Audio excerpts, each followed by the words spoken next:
Sejarah Pertempuran Surabaya 10 November 1945.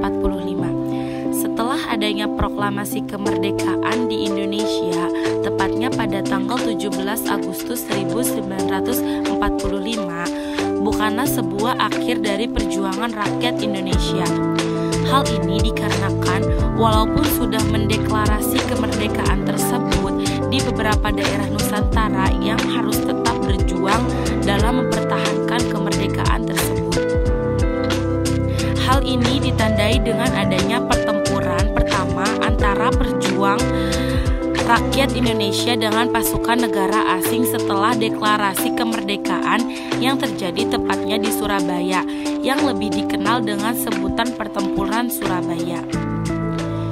Pertempuran ini merupakan salah satu kejadian terbesar yang ada dalam sejarah Revolusi Nasional Indonesia, serta menjadi lambang atau simbol nasional yang menjadi bukti akan perlawanan Indonesia terhadap adanya kolonialisme.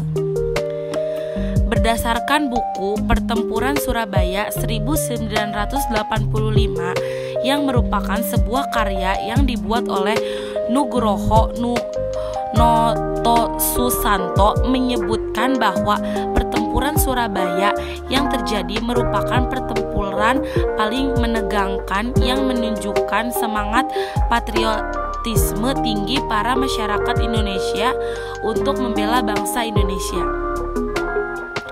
Kejadian ini juga dibahas dalam komentar Rick Klebs pada bukunya yang berjudul A History of Modern Indonesia since 1200, yang menyatakan bahwa Pertempuran Surabaya yang terjadi merupakan pertempuran paling sering sepanjang masa revolusi.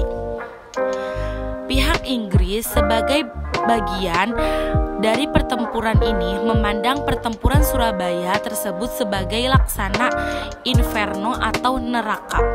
Hal ini dikarenakan rencana Inggris yang ingin menguasai Surabaya menjadi terlambat 2 hari dari target waktunya, yaitu tanggal 26 November, yang disebabkan kegigihan para pejuang bangsa Indonesia yang ada di Surabaya. Walaupun pada akhirnya Surabaya secara keseluruhan tetap jatuh ke tangan bangsa Inggris, dengan adanya kejadian Pertempuran Surabaya tersebut mengubah cara pandang atau perspektif bangsa Inggris dan juga Belanda terhadap Indonesia. Karena ada kejadian ini, bangsa Inggris menjadi lebih mempertegas posisi serta kedudukannya sebagai pihak yang netral dan tidak perlu untuk mendukung Belanda. Selain itu, Belanda yang pada awalnya meremehkan semangat Indonesia mulai menyadari dan melihat para pejuang yang ada dalam mempertahankan kemerdekaan Indonesia. Adanya hal tersebut membuat para pejuang Indonesia mendapatkan dukungan luas dari berbagai kalangan masyarakat. Hal ini dilihat Belanda sebagai suatu yang berbeda dari gambaran mereka dan apa yang mereka bayangkan sebagai kelompok pengacau, spodaris atau ekstremis.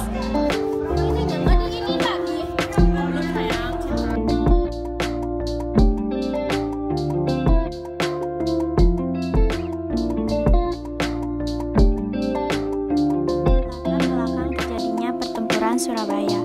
Berdasarkan sejarah yang ada, awal terjadinya Pertempuran Surabaya dilatar belakangi dengan adanya kedatangan pasukan sekutu pada tanggal 25 Oktober 1945 yang bergabung dalam APNEI. Kedatangan pasukan APNEI tersebut ke Surabaya, tepatnya di Tanjung Perak, dipimpin oleh seorang jenderal yang bernama Brigadir Jenderal Albin Walter Soler Malabi, yang kemudian membuat sebuah pos pertahanan.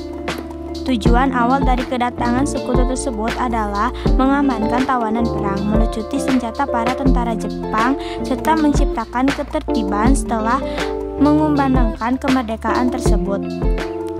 Hal ini dilakukan oleh pasukan sekutu dengan menyebar selebaran yang memiliki maksud agar masyarakat setempat menyerahkan senjata yang mereka miliki ke pihak mereka. Adanya perintah pasukan sekutu tersebut membuat masyarakat setempat di Surabaya marah dan menolak untuk menyerahkan senjata yang mereka miliki kepada pihak sekutu tersebut. Hal ini yang pada akhirnya memicu adanya gerakan dari masyarakat Surabaya untuk melakukan penyerangan dengan maksud untuk mengusir pasukan sekutu tersebut. Selain itu, para pasukan sekutu juga pada kenyataannya melakukan tindakan di luar tujuan awal mereka, di mana pasukan sekutu yang kebanyakan pasukan Inggris tersebut pergi menyerbu penjara di Surabaya dalam upaya membebaskan tawanan pasukan sekutu lain yang ditahan di Indonesia. Para pasukan sekutu juga berusaha untuk mengambil alih serta menduduki berbagai tempat vital yang ada di Surabaya.